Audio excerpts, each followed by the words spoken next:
नमस्कार, आप देख रहे हैं 94 बिहार न्यूज लाइव। नीतीश कुमार ने आंगनबाड़ी से सबका मान दिया, प्रशांत जी बढ़ा दिया।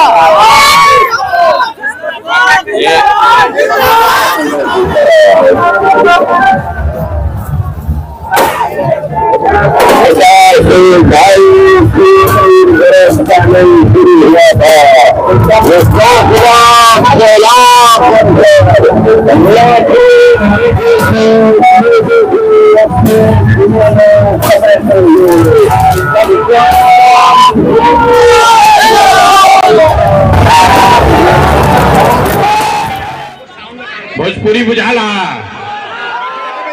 हमारे नाम है प्रशांत किशोर कि बिहार में कोई नया दल बना है जिसका नाम है जन सुराज और उस दल का नेता कोई है प्रशांत किशोर। आएंगे और आपको कहेंगे कि भैया सब लोग स्कूल के बस्ता छाप पर जन सुराज को वोट दीजिए तो रुपौली के जनता का विकास होगा, हम आपका काम करें। आज जो है जन सुराज के सूत्रधार माननीय प्रशांत किशोर जी और पूर्णिया के जो है भूतपूर्व सांसद माननीय पप्पू सिंह जी जो हमारे जनसुराज के राष्ट्रीय अध्यक्ष हैं, दोनों का जो है आज रुपौली की धरती पर जो है उनका जो है पदार्पण हो रहा है और उन्हीं की खुशी में ये सारी जनता जो है उनके स्वागत में लगभग आप अनुमान लगा लीजिए रुपौली की जो भीड़ होगी वो लगभग 25 से 30 हजार की भीड़ है और इससे आपको अनुमान लगता ही होगा जो ये बिहार बदलाव जो हो रही है वो दिख रहा है और इस बार बिहार में बदलाव होके रहेगी और इस बार जनसुराज की सरकार बनने की लगभग 100% संभावना है क्योंकि जनता को अब जो है कुछ नया चाहिए क्योंकि 35 साल से जो है लगभग जनता थक चुकी है। इसलिए जनसुराज जो एक उम्मीद जगाई है जो सबसे पहले पलायन बंद होगा, इसलिए जनसुराज की और इस बार पूरे बिहार की जनता आस में खड़ी है और वो इस बार वोटिंग का जो समय होगा उसका इंतजार कर रही है और जिस रोज वोटिंग होगी और जिस रोज चुनाव की काउंटिंग होगी उसके बाद एक जनसुराज नए रूप में अपनी सरकार बनाएगी और भ्रष्टाचार मुक्त सरकार होगी, विकास युक्त सरकार होगी। अगर सर ये जनसुराज का सरकार बनता तो पहला काम क्या होगा? सबसे पहले तो बिहार में जो पलायन की स्थिति बनी हुई है जो लगभग पूरा भारत में जो है बिहार की जो युवा है वो अपने घर को छोड़ करके बाल बच्चा को छोड़ के पत्नी को छोड़ के बूढ़ी माँ बाप छोड़ करके पूरा बिहार से बाहर जो पूरा भारत भटक रहे हैं वो जो भटकने का जो है काम है जो 10 से 12 हजार की नौकरी चाहिए वो व्यवस्था बिहार में ही होगी। स्वास्थ्य व्यवस्था तो होना ही है, जितनी सारी व्यवस्थाएं जो है हमारे समाज को चाहिए वो सारी व्यवस्था जो है वो सुंदर होगी और भ्रष्टाचार मुक्त होगी। आपका नाम सर? मैं डॉक्टर बीके ठाकुर, ब्रजेश कुमार ठाकुर, धमदाहा विधानसभा। इसमें क्या कुछ कहना चाहते हैं? इसमें इन्होंने तो समाज के लिए जनता के लिए बहुत कुछ कर रहा है कि हम बूढ़े को जो है कि जिनका कि 2000 उनका हम लोग समझ नहीं पा रहे हैं 2000 देंगे, अच्छी शिक्षा देंगे और क्या चाहिए। इसमें खुशी की बात है कि जो 20 वर्ष से नीतीश कुमार 400 रुपया पेंशन दे रहे थे भीख, वो अब 1 करोड़ लोगों को 1100 मिलने लगा। आशा का मानदेय बढ़ गया, रसोईया का सैलरी डबल हो गया और बिजली मुफ्त हो गई, 125 यूनिट बिजली मुफ्त हो गया और आज आंगनबाड़ी वर्कर को भी राहत मिली है। मैं यही बात तो जनसुराज में बता रहा हूँ कि खाली लोगों ने अभी वोट नहीं दिया है, लोग सभाओं में आना शुरू किए तो इतना काम हो गया। आप अंदाजा लगाइए जिस दिन लोग वोट देकर नया व्यवस्था बनाएंगे कितनी बड़ी क्रांति, कितनी बड़ी सुविधा लोगों के लिए यहाँ हो जाएगी। बिहार के बच्चों को पढ़ाई और रोजगार के लिए बाहर नहीं जाना पड़ेगा। प्रशांत जी क्या आपके डर से बिहार के लोगों को फायदा पहुंचना? नहीं, मेरे डर से नहीं, ये जो जनता घरों से निकली है जी इसके जनता के डर से, क्योंकि अभी तक लोग इसलिए काम नहीं करते थे, उनको मालूम था कि लालू जी के डर से नीतीश भाजपा को वोट पड़ेगा और मोदी जी के डर से लालू जी मुफ्त में वोट मिल जाएगा।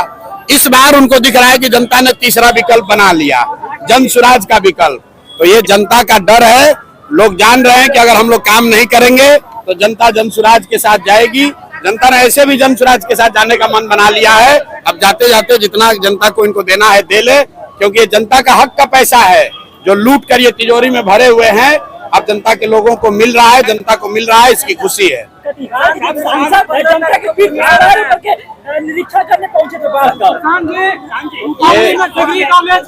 जो आप जिस सांसद की बात कर रहे हैं, ये कांग्रेस का चरित्र दिखाता है, ये कांग्रेस के चरित्र को दिखाता है। ये लोग राजशाही मानसिकता वाले लोग हैं। आप देखिए राहुल गांधी यहाँ आए थे, 6 दिन में पूरा बिहार बेचारे घूम कर चले गए। 6 दिन में उनको पूरे बिहार की समस्या का पता चल गया, सबसे मिल लिए, सबकी मदद कर दिए और घोषणा करके चले गए कि भैया हमको वोट देके फिर राजा बना दो।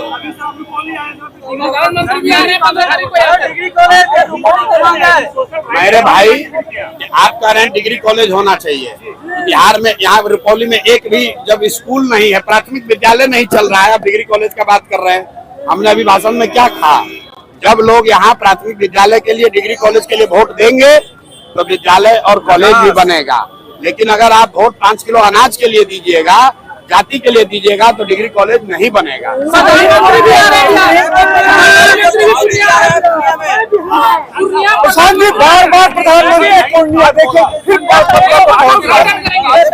भाई ये जनता की ताकत है, सारे नेताओं को जमीन पर उतरना पड़ेगा। राहुल गांधी 55 वर्ष में एक दिन एक रात भी बिहार में नहीं बिताए थे। हमने प्रेस में कहा और 10 दिन आकर यहाँ बिहार में रहना पड़ा। अब हमने प्रेस में कहा कि भाई 400 रुपया पेंशन से काम नहीं चलेगा, तो नीतीश कुमार को डर के मारे 1100 करना पड़ा। मोदी जी आकर यहाँ ट्रेन का घोषणा कर रहे थे। हमने कहा कि भैया हम लोग को ट्रेन नहीं चाहिए जिस पर कि बैठकर हमारे बच्चे गुजरात महाराष्ट्र में मजदूर बनकर जाएं, हम लोग को यहाँ फैक्ट्री चाहिए। तो मोदी जी अब बात कर रहे हैं पलायन की। देखिए पूरे बिहार में बात हो रहा है पलायन का, क्यों हो रहा है? आज तक तो नहीं हुआ, इसलिए कि हम लोग, अब जनता ने बात समझ लिया है। हम लोग को ट्रेन नहीं चाहिए, बस नहीं चाहिए, हम लोग को पहले फैक्ट्री चाहिए, रोजगार चाहिए, पलायन बंद होना चाहिए। मोदी को भी अपने एमपी बनाने के लिए बिहार में चुनौती दी है। बिल्कुल, आधार सुप्रीम कोर्ट ने जो निर्णय लिया है वो ठीक है। हम लोग पहले से ही कह रहे हैं कि अगर आपके पास आधार कार्ड है आपको डरने की जरूरत नहीं है, क्योंकि चुनाव आयोग के पास नागरिकता तय करने का अधिकार नहीं है। नागरिकता तय करना चुनाव आयोग के अधिकार क्षेत्र के बाहर का मसला है, इसलिए किसी को डरने की जरूरत नहीं है। जिसके पास भी 12 में से एक भी डॉक्यूमेंट है वो इस बार वोट दे पाएगा, ये कोई चिंता की बात नहीं है। और अगर 2-4 लोगों का नाम कट भी गया तो भी विश्वास रखिए, जितने लोगों का नाम वोटर लिस्ट में है उतने ही लोग नीतीश कुमार और भाजपा को सबक सिखाने के लिए काफी है। हमारे चैनल को लाइक एवं सब्सक्राइब जरूर करें। छोटी खबर बड़ी खबर के लिए हमारे व्हाट्सएप पर संपर्क करें 9661541694। खबर देखने के लिए धन्यवाद।